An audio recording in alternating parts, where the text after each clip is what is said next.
going to give you a screenshot of Israel's terrorism since the 1940s. It's a screenshot because we could spend a lifetime and not get over with their terror attacks.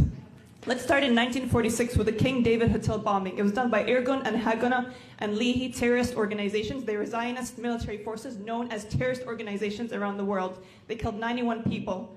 Ben Gurion and Menachem Begin, who later became prime ministers of Israel, were part of these terrorist organizations. 1948, the Nakba, over 700,000 Palestinians were ethnically cleansed. Over 500 towns and villages were wiped off the map.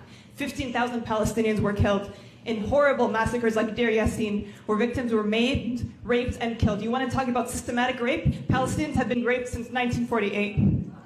Men were put in trucks to be paraded before being killed. 110 Palestinians were killed. Pregnant women's stomachs were open, and that's where a child was actually burned alive and thrown in an oven.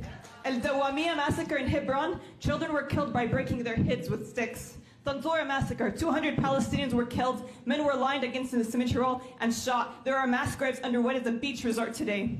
Khan Yunis massacre in the 1956, 200 to 400 Palestinians killed. In the Israel illegally occupied Golan Heights, thousands of Syrians were killed, injured, and displaced. In the 1982 invasion of Lebanon, where tens of thousands of Palestinians and Lebanese civilians were killed. In Sabra and Shatila, Israeli-backed militias killed between 2,000 and 3,500 Palestinian and Lebanese in 2 days. Horrific acts of slaughter, mutilation, and rape were committed.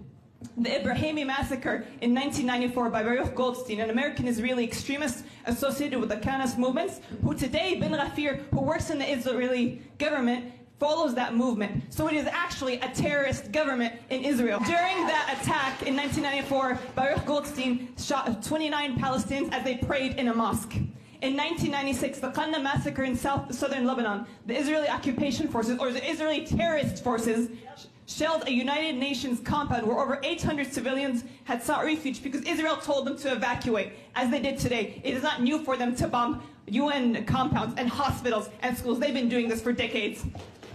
The killings in Gaza since 2008, where thousands of Palestinians have been killed, the massacres on a daily basis, the current genocide, where we are entering almost 8 months of massacres committed daily. Through the International Court of Justice ruling a few days ago, asking the Israeli terrorist forces to stop bombing Rafah, they bombed tents and actually beheaded babies. Not some debunked theory, they actually beheaded babies.